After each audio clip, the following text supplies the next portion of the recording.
মুজিব চিরন্তনের মঞ্চে বাংলাদেশের প্রশংসায় রাজাপাকসে, ক্ষুধা দারিদ্র্যমুক্ত সোনার বাংলা গড়ার অঙ্গীকার প্রধানমন্ত্রীর।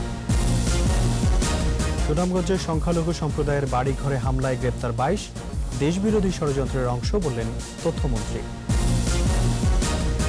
করোনায় নতুন মৃত্যু ১৮, টিকার জন্য বাংলাদেশকে $৫০ কোটি দিচ্ছে বিশ্বব্যাংক।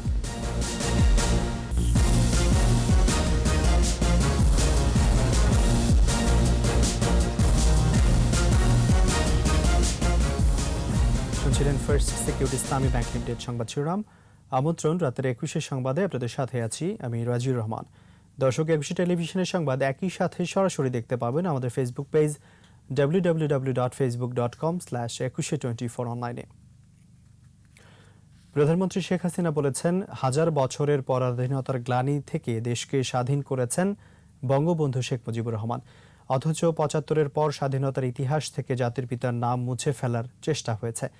বঙ্গবন্ধুর জন্মশতবার্ষিকী ও স্বাধীনতার সুবর্ণ জয়ন্তীর অনুষ্ঠানে ক্ষুধা দারিদ্র্যমুক্ত জাতির পিতার স্বপ্নের উন্নত সমৃদ্ধ দেশ গড়ার অঙ্গীকার করেন বঙ্গবন্ধু কন্যা। অনুষ্ঠানে শ্রীলঙ্কার প্রধানমন্ত্রী মাহিন্দ্রা রাজাপাকসে বঙ্গবন্ধুর আদর্শে তাঁরই কন্যার নেতৃত্বে বাংলাদেশে এগিয়ে যাওয়ার প্রশংসা করেন। বিস্তারিত প্রণব চক্রবর্তীর রিপোর্টে। জাতীয় প্যারেড গ্রাউন্ডে বঙ্গবন্ধুর জন্মশতবার্ষিকী ও স্বাধীনতার সুবর্ণ জয়ন্তীর তৃতীয় দিনের অনুষ্ঠানে শ্রীলঙ্কার প্রধানমন্ত্রী মাহিন্দা রাজাপাকসেকে স্বাগত জানান প্রধানমন্ত্রী শেখ হাসিনা।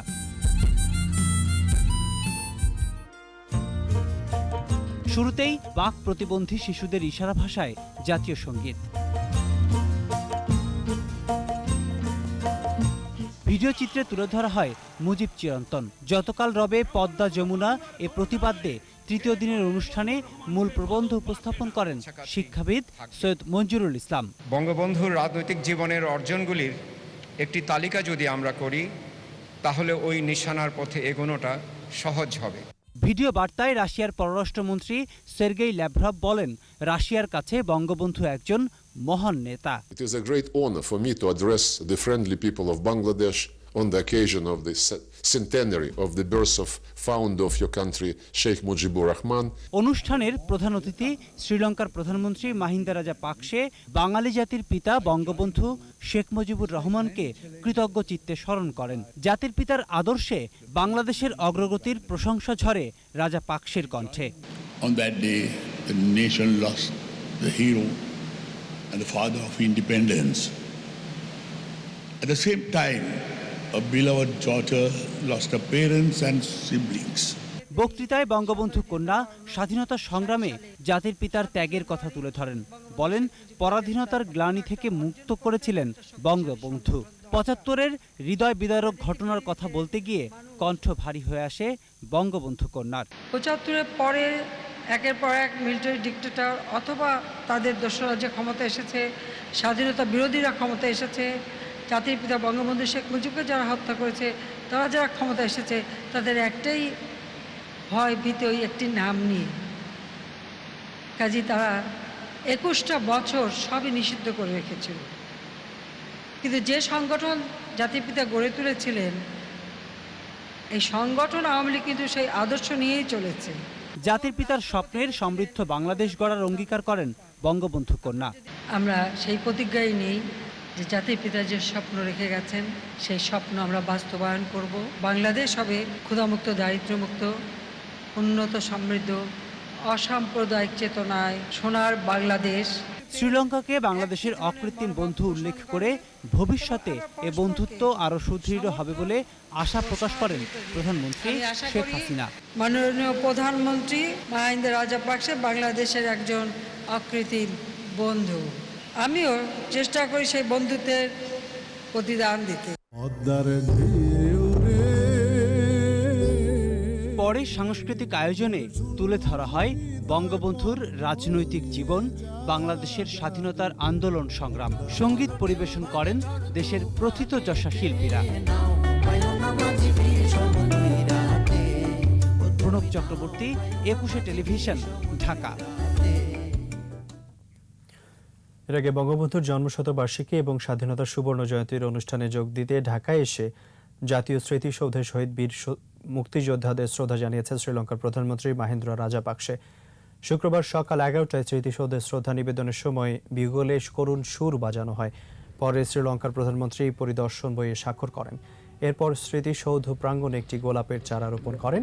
এর আগে শাহজালাল আন্তর্জাতিক বিমানবন্দরে ভিভিআইপি টার্মিনালে মাহিন্দ্রা রাজাপাকসেকে স্বাগত জানান প্রধানমন্ত্রী শেখ হাসিনা। দেয়া হয় লাল গালিচা সংবর্ধনা।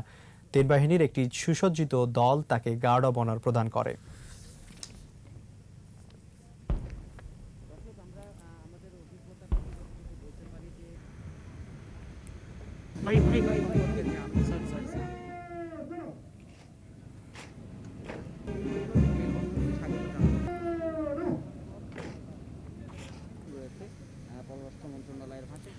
এদিকে রাতে প্রধানমন্ত্রী শেখ হাসিনার সৌজন্য আয়োজিত সাংস্কৃতিক অনুষ্ঠান ও নৈশভোজে অংশ নিয়েছেন শ্রীলঙ্কার প্রধানমন্ত্রী মাহিন্দ্রা রাজাপাকসে। রাজধানীর একটি হোটেলে আয়োজিত অনুষ্ঠানে পারস্পরিক কুশল বিনিময় করেন দুই প্রধানমন্ত্রী। উপভোগ করেন মনোজ্ঞ সাংস্কৃতিক অনুষ্ঠান। শনিবার সকালে প্রধানমন্ত্রী কার্যালয়ে একান্ত ও দ্বিপাক্ষিক বৈঠক করবেন দুই প্রধানমন্ত্রী। এ সময় দেশের আর্থসামাজিক উন্নয়ন এবং বাণিজ্য, বিনিয়োগ, কৃষি, উপকূলীয় জাহাজ চলাচল, শিক্ষা, তথ্য প্রযুক্তি নিয়েও দুই শীর্ষ নেতার মধ্যে আলোচনার কথা রয়েছে। পরে রাষ্ট্রপতির সাথে বৈঠক শেষে শনিবারই শ্রীলঙ্কায় ফিরে যাবার কথা রয়েছে প্রধানমন্ত্রী মাহিন্দ্রা রাজাপাকসের।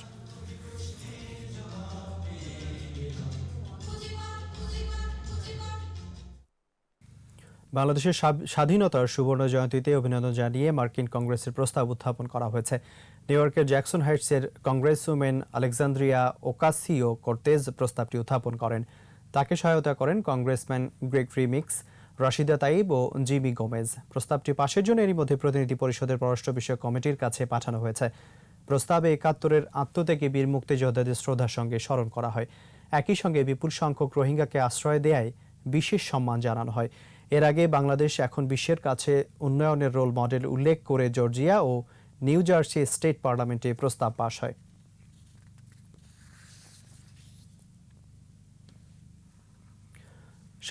দেশবিরোধী ষড়যন্ত্রের অংশ হিসেবে সুনামগঞ্জের শাল্লায় হামলা হয়েছে বলে উল্লেখ করেছেন তথ্যমন্ত্রী হাসান মাহমুদ। এদিকে শাল্লায় হেফাজত সমর্থকদের হামলার ঘটনায় ২২ জনকে আটক করেছে পুলিশ। ঘটনাস্থল পরিদর্শন শেষে সিলেট রেঞ্জের ডিআইজি জানান, বাকি আসামিদের ধরতে অভিযান চলছে। সুনামগঞ্জ প্রতিনিধিকে সঙ্গে নিয়ে দীপু শিকদারের রিপোর্ট। সুনামগঞ্জে গত ১৭ মার্চ সংখ্যালঘুদের বাড়িতে হামলা, ভাঙচুর ও লুটপাট চালায় হেফাজত ইসলাম নেতা মামুনুল হকের সমর্থকরা। এ ঘটনায় দেশজুড়ে সমালোচনার ঝড় ওঠে। ঢাকায় প্রয়াত রাষ্ট্রপতি জিল্লুর রহমানের মৃত্যুবার্ষিকী উপলক্ষে আয়োজিত এক আলোচনায় তথ্যমন্ত্রী বলেন, সরকারকে বেকায়দায় ফেলার জন্য এই ঘটনা ঘটানো হয়েছে। দেশে যখন বিদেশি মেহমানরা আসছে, তখন এই পরিস্থিতিকে অস্থিতিশীল করার জন্য, বাংলাদেশের যে শান্তি স্থিতি আছে সেটার উপর কালিমা লেপন করার জন্য, সরকারকে বেকায়দায় ফেলার জন্য পরিকল্পিতভাবে শাল্লায় এই ঘটনা ঘটানো হয়েছে। শুক্রবার দুপুরে ঘটনাস্থল পরিদর্শন করেন সিলেট বিভাগের কমিশনার এবং পুলিশের ডিআইজি। হামলার সঙ্গে জড়িতদের খুঁজে বের করা হবে বলে জানান তারা। মামলায় ইতিমধ্যে ২২ জন গ্রেফতার করা হয়েছে। এই পুলিশ, এই প্রশাসন আবারও প্রমাণ করলো বাংলাদেশে যে কোনো মূল্যে আমরা সাম্প্রদায়িক সম্প্রীতি বজায় রাখবো। জাতির পিতার জন্মদিনে এই ঘটনাটি ঘটিয়েছে। সুতরাং এদের পরিচয় কি, এরা কারা, এটি আমাদেরকে নতুন করে আসলে ভাবতে হবে। আমাদের সকলকে সেই বিষয়টি আবার নতুন করে ভাবতে হবে এবং আমাদের আসল শত্রু কারা সেটি চিহ্নিত করে আমরা সেভাবে আমাদের ব্যবস্থা নিতে হবে। এরপর ক্ষতিগ্রস্তদের মধ্যে প্রধানমন্ত্রীর পক্ষ থেকে সহায়তা প্রদান করা হয়। এদিকে হামলার প্রতিবাদে বিক্ষোভ সমাবেশ হয়েছে নেত্রকোনা এবং নাটোরে। দীপু শিকদার, ২১ টেলিভিশন, ঢাকা। এদিকে কোভিড-19-এ ২৪ ঘন্টায় ১৮ জনের মৃত্যু হয়েছে। মোট মৃত্যু ৮,৬৪২ জন। স্বাস্থ্য অধিদপ্তরের তথ্য অনুযায়ী একদিনে শনাক্তের সংখ্যা ১,৮৯৯। মোট শনাক্ত ৫,৬৬,৮৩৮ জন। নতুন ১,৬১৮ জন সহ সুস্থ হয়েছেন ৫,১৯,১৪১ জন। করোনায় এ পর্যন্ত সবচেয়ে বেশি মৃত্যু ঢাকা বিভাগে ৪,৮৫৮ জন ও সবচেয়ে কম ময়মনসিংহ বিভাগে মারা গেছে ১৯৮ জন। করোনায় সুস্থতার হার ৯১.৫৯% ও মৃত্যু হার ১.৫২%। করোনা মোকাবেলায় চলমান ভ্যাকসিন কর্মসূচি জোরদারে আরও $৫০০ মিলিয়ন ঋণ সহায়তা দিচ্ছে বিশ্বব্যাংক। সংবাদ বিজ্ঞপ্তিতে বলা হয়, বাংলাদেশের 5,40,00,000 মানুষকে ভ্যাকসিন কর্মসূচির আওতায় আনতে এই ঋণ গুরুত্বপূর্ণ ভূমিকা রাখবে। বিশ্বব্যাংকের সহযোগী প্রতিষ্ঠান ইন্টারন্যাশনাল ডেভেলপমেন্ট অ্যাসোসিয়েশনের ঋণের অর্থায়ন করছে। এ প্রসঙ্গে বিশ্বব্যাংকের আবাসিক প্রতিনিধি মার্বি টেম্বন বলেছেন, করোনা মোকাবেলায় বাংলাদেশ সরকার জরুরি পদক্ষেপ গ্রহণ করেছে।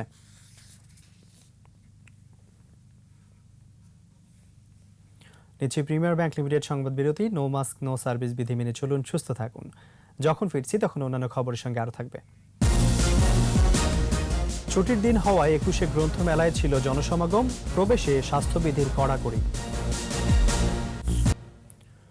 গাইবান্ধার সুন্দরগঞ্জে খেলতে গিয়ে মাটি চাপা পড়ে একই পরিবারের 3 শিশু নিহত হয়েছে।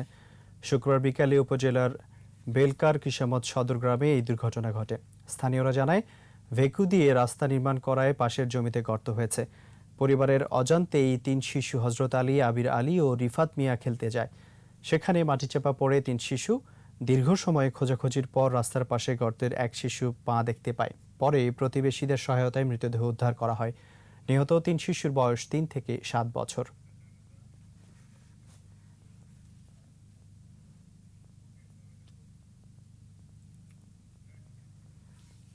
এবারের আয়োজন বই মেলা প্রতিদিন।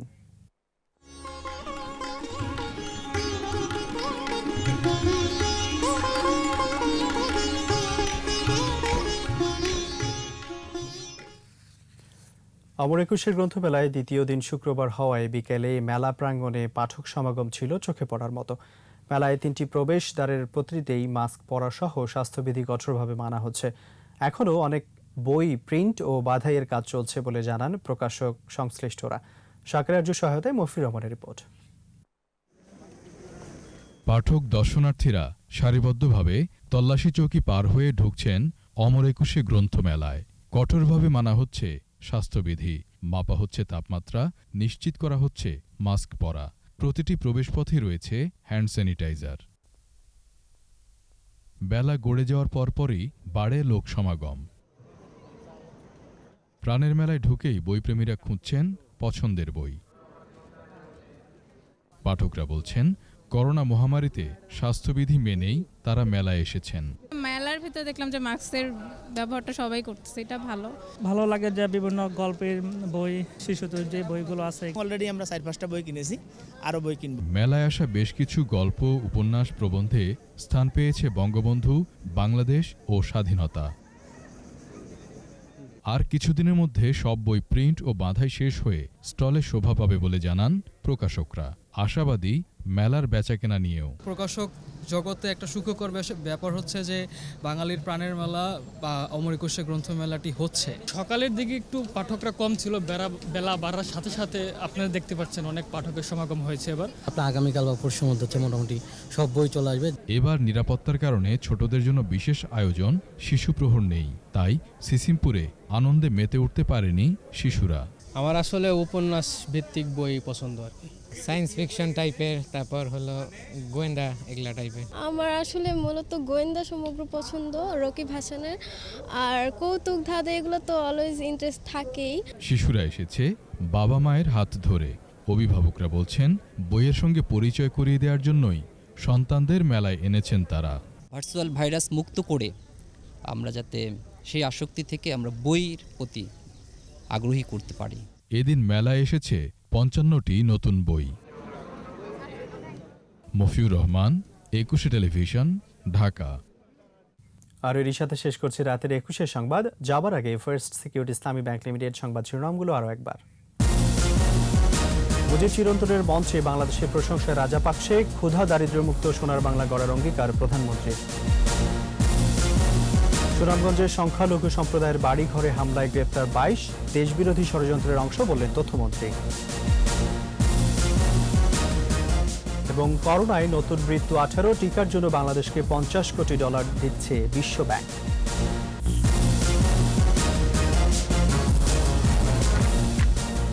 সর্বশেষ খবর জানতে ডায়াল করুন 2021 নম্বরে, ভিজিট করুন 21-tv.com এই ওয়েবসাইটে। এছাড়া ফেসবুকে লগ ইন করতে পারেন facebook.com/2124 অনলাইনে। 21-এর খবর দেখুন, 21-এর সাথেই থাকুন। স্বাস্থ্যবিধি মেনে চলুন, সুস্থ থাকুন।